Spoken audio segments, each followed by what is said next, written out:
false. Other officials and close advisors told him the same thing. Other than try to address a counterfactual or a hypothetical, let me just say there were instances where the president would say, people are telling me this, or I've heard this, or I saw on television, you know, this impropriety in Atlanta or Pennsylvania or something. And we were in a position to say, our people have already looked at that, and we know that you're getting bad information, that's not correct. It's been demonstrated to be incorrect from our point of view, and been debunked. A month and a half or so after the election day, and at that meeting, you know, various allegations of fraud were discussed, and you know, Eric and Pat didn't, you know, told the group, the president included, that you know none of those allegations had been substantiated to the point where they could be the basis for any litigation challenge to the election. President Trump's own vice president and his top advisors also knew that there wasn't evidence to support the claims that the president was making.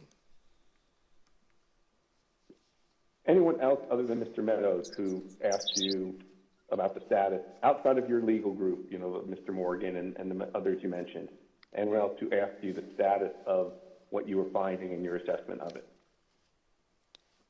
Yes, sir. Who's that? Peter Navarro. When did you talk to Mr. Navarro? Mid-November. What are we watching? Around the same time as Is this live? Mr. Meadows?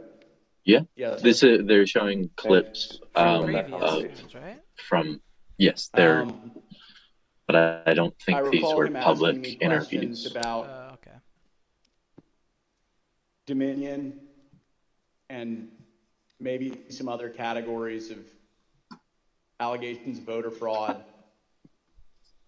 And I remember telling him that I didn't believe the Dominion allegations because I thought the hand recount in Georgia would resolve any issues with a technology problem and with Dominion or Dominion flipping votes. And I mentioned at that time that the CISA, Chris Krebs, had recently released a report saying that the election was secure. And I believe Mr. Navarro accused me of being an agent of the deep state working with Chris Krebs against the president. And I never took another phone call from Mr. Navarro. Anyone else besides Mr. Meadows, Mr. Navarro, Mr. Hirschman that you had discussions with inquiring about what you were finding in your review of the allegations that were pouring in?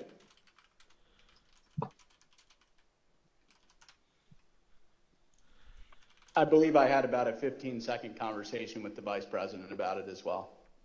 When was that?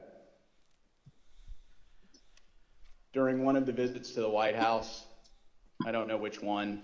I think it was the first one in November. I had met him briefly at the campaign, and he remembered me and saw me. And he asked what I was doing on the campaign, and I told him that really building we were up looking to the point into some of the issues related to voter fraud. Trump And he asked me, was I don't being remember his told by exact words, everyone but he asked me if we were there finding was- anything. no, I that said he had that I didn't lost. believe we were finding it, or I was not personally finding And so anything that the claims he sufficient made to alter were the results of the election. And he purely thanked me. lies. That was our interaction. At a later hearing, you'll hear live testimony from the former acting Deputy Attorney General of the Department of Justice, Rich Donahue. But now I'd like to play a portion of his testimony. I tried to, again, put this in perspective and to try to put it in very clear terms to the president. And I said something to the effect of, sir, we've done dozens of investigations, hundreds of interviews. The major allegations are not supported by the evidence developed. We've looked at Georgia, Pennsylvania, Michigan, Nevada. We're doing our job. Much of the info you're getting is false. And then I went into, for instance, this thing from Michigan, this report about 68% error rate. Reality is it was only 0.0063% error rate, less than 1 in 15,000. So the president accepted that. He said, okay, fine, but what about the others? And again, this gets back to the point that there were so many of these allegations that when you gave him a very direct answer on one of them, he wouldn't fight us on it, but he would move to another allegation. So then I talked about a little bit about the Pennsylvania truck driver. This is another allegation that had come up.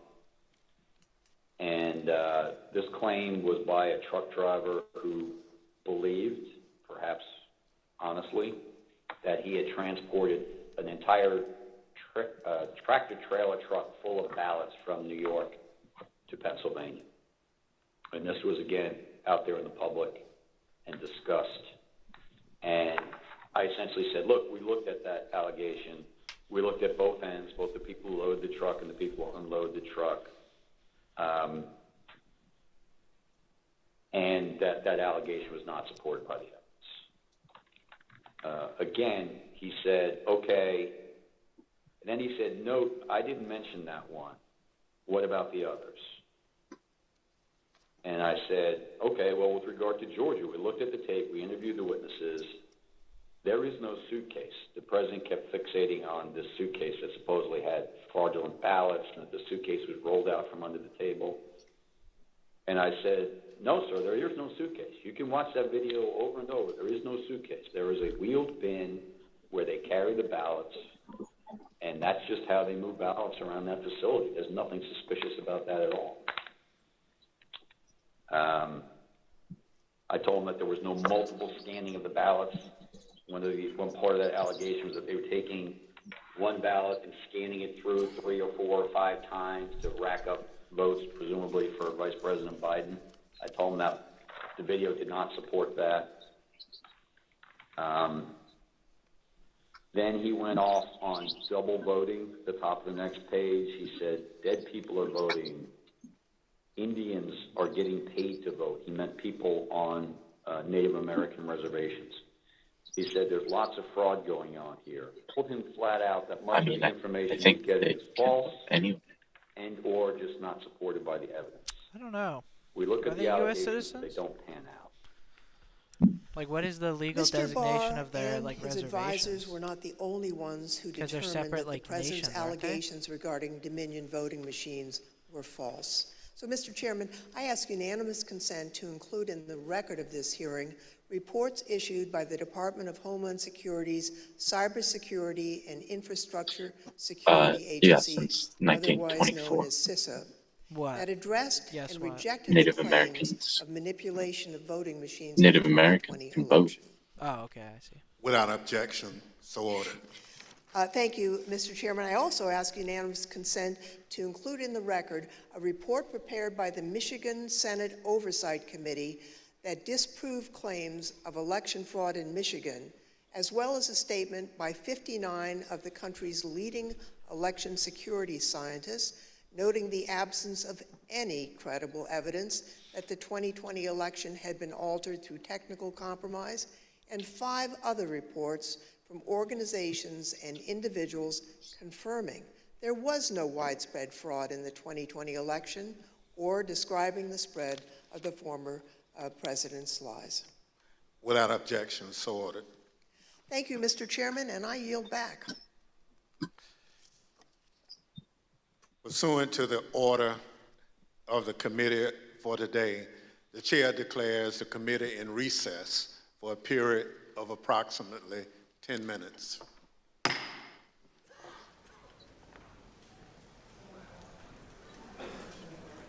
This is way cool. Can you hear me? Yeah, I think, like, because they're in recess, this would be a good point to end it. No. Yeah, no, this is very cool. Why don't we just talk about it? You just let it play, and let's